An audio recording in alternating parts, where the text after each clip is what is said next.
Hello friends, क्या आपने native speakers को, फ्लुएंट स्पीकर्स को अपनी बातों में कुछ ऐसे शब्दों के साथ बोलते हुए सुना है जिनका मीनिंग हमें एग्जैक्टली समझ नहीं आता, जिनके वर्ड्स उस सेंटेंस के साथ नहीं जाते, बट इवन देन वो बहुत सुनने में अच्छे लगते हैं।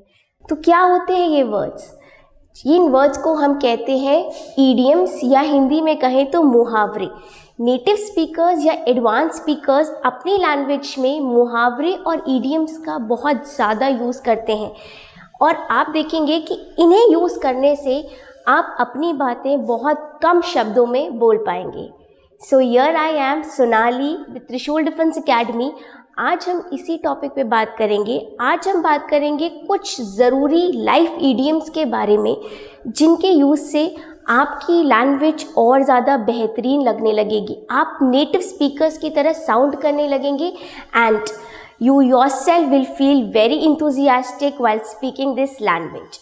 सबसे अच्छा पॉइंट ईडियम्स का ये होता है कि you just have to learn that words. वो एक साथ शब्द याद कर लिया और यहाँ पर ग्रामर की चिंता भी ख़त्म।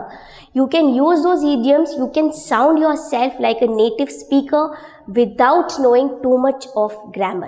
So let us start with our lesson today, where we will learn some English idioms used in your daily conversations.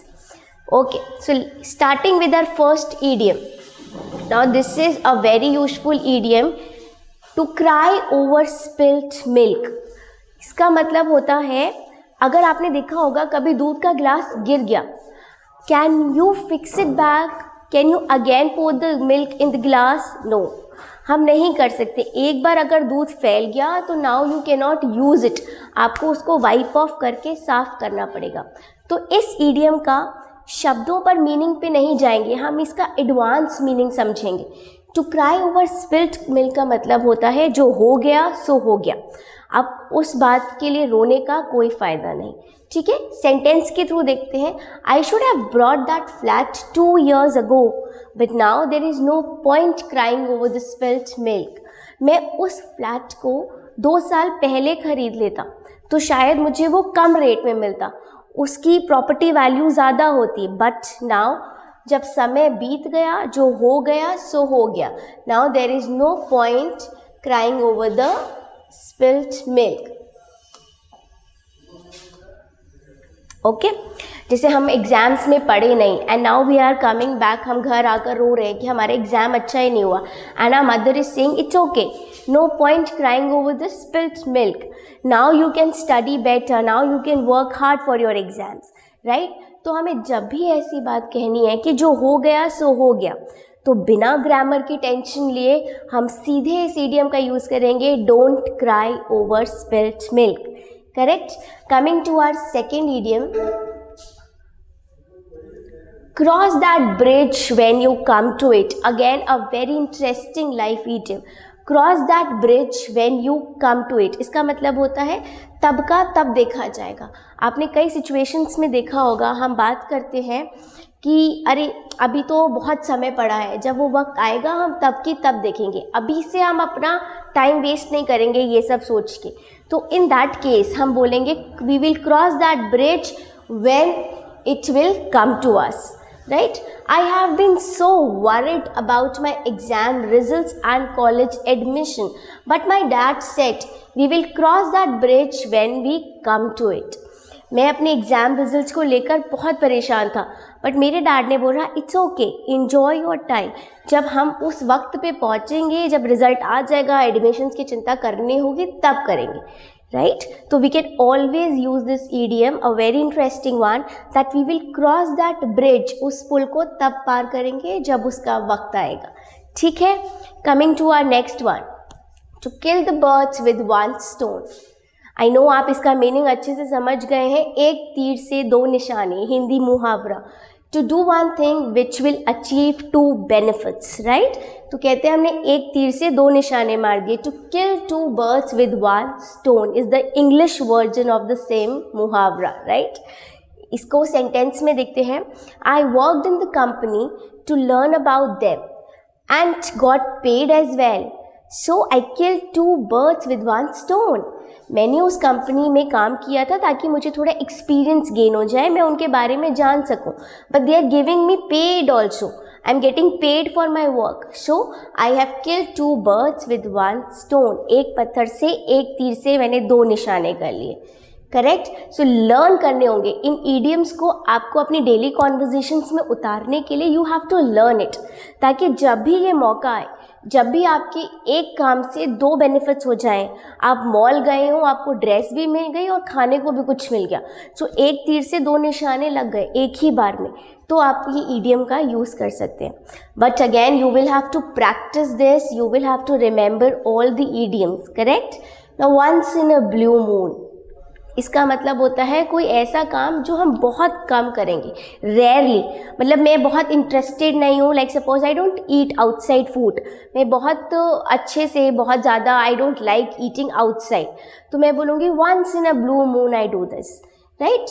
Eid का चांद, कई बार हम इसको हिंदी में बोल सकते हैं ईद का चांद, तो उसको इंग्लिश में ये कहते हैं once in a blue moon, something extremely rare in occurrence, जो बहुत कम होता है, कभी कभी होता है, ठीक है।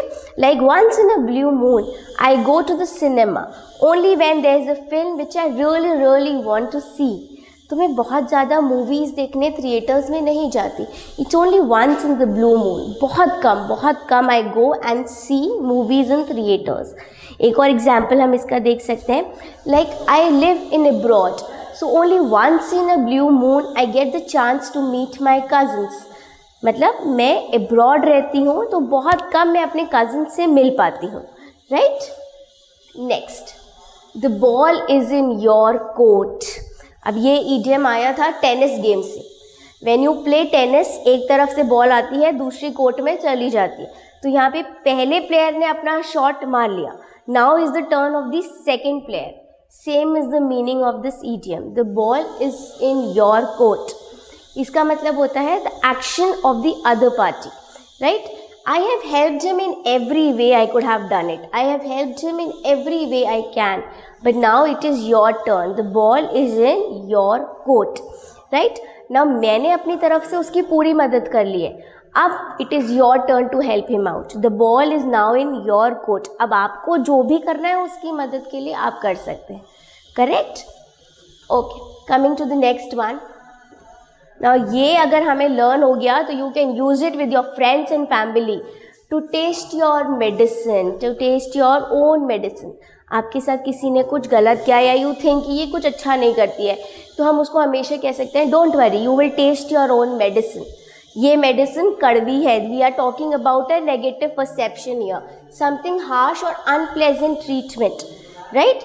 She keeps doing this to others, वो दूसरों के साथ ऐसा ही करती रहती है, soon she will get the taste of her own medicine, वो जल्दी ही अपनी खुद की दवाई टेस्ट करेगी, मतलब जैसा वो दूसरों के साथ करती है वो जल्दी ही वैसा भुगतेगी भी।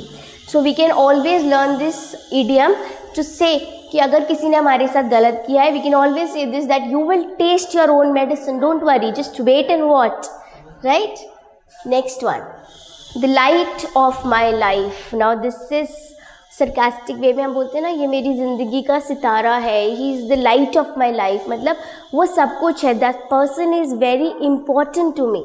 तो जब भी कोई आपके लिए बहुत इंपॉर्टेंट है या someone you love very much, you can always say that that person is the light of my life. Like for example, John is the light of his mother's life. John is very important to his mother. अब उसकी mama John को बहुत ज़्यादा प्यार करती है, तो he is the light of his mother's life. Okay? A stitch in time saves 9. Now this idiom conveys the meaning कि अगर आप सोच समझकर अपना काम समय से पहले कर लेंगे, मुसीबत आने से पहले कर लेंगे, तो you will always be in profit. If you take a quick action to solve a problem, you can save the other relevant consequences, right. So a stitch in time, like for example, it seems that something wrong is with my car, मुझे ऐसा लग रहा है कि मेरी car के साथ कुछ गड़बड़ है, it is not working properly, it's better to get it check as a stitch in time saves 9। तो अगर मुझे अभी से लग रहा है कि something wrong is there with my car, I can get it checked, I can get it repaired. अगर अभी मैंने ठीक नहीं कराया तो प्रोबेबली इमरजेंसी के time when I need my car उसके अंदर प्रॉब्लम आ जाएगी। So it's a stitch in time saves 9, मतलब better to be aware, better to take quick decision whenever needed. You don't have to wait for the real problem to arise, right. जैसे हम बोलते हैं prevention is better than cure, again one more idiom. Okay, now to beat around the bush, now इसका मतलब होता है अगल बगल की बातें करना, सीधे मोटिव पे, सीधे मकसद पे ना आकर हम फालतू की बातें कर रहे हैं अगल बगल से, ठीक है। टू डिले और avoid talking about the right matter, जो बात हमें एक्चुअली बतानी है, कहनी है, उसके बारे में ना बोलकर वी टॉकिंग रबिश, हम कुछ और बातें करे जा रहे हैं, but we are not coming to the point. तो हम उसको कह सकते हैं don't beat around the bush, come to the real point, what you want to say, आप कहना क्या चाहते हैं डायरेक्टली बोलिए, ठीक है। When I asked Jim about my files, he started beating around the bush and refused to give me a direct answer. जब मैंने जिम से पूछा कि where are my files gone, have you taken them, तो वो he started beating around the bush, उल्टी सीधी बातें करने लगा, ये यहाँ तो नहीं था, वो नहीं रखा था, but he refuse to give me a direct answer of my question, right. तो जब भी सपोज आपके पास कोई हेल्प के लिए आया and he is beating around the Bush, मैं वहाँ गया था इसलिए ऐसा हुआ था, तो आप उसको बोल रहे हैं don't beat around the bush, tell me the real problem, मतलब इधर उधर की बातें छोड़कर सही बात बताओ कि प्रॉब्लम क्या है। So this is also a very helpful idiom. And the last one, the life of the event, इसका मतलब तो आप पढ़ के ही समझ जाएंगे that this person is the life of this event, मतलब ये एक ऐसा पर्सन है जो सेंटर ऑफ अटेंशन बना हुआ है, सेंटर ऑफ अट्रैक्शन बना हुआ है, इसकी वजह से ये इवेंट एकदम खुशमिजाज और अच्छा लग रहा है, right. Like my sisters is always the life of the party, मतलब she is always the centre of attraction of any party. तो जब भी कोई ऐसा पर्सनालिटी है जिसके होने से वहाँ की चीज़ें और अच्छी लगने लगी हैं या वो ऑटोमेटिकली उस एरिया का सेंटर ऑफ अट्रैक्शन बन गया है, तो हम इस इडियम का यूज़ कर सकते हैं that person is the life of that party, life of the event, life of the marriage ceremony, anything you can always change it, मतलब इवेंट को हम बदल सकते हैं whatever event it is, right.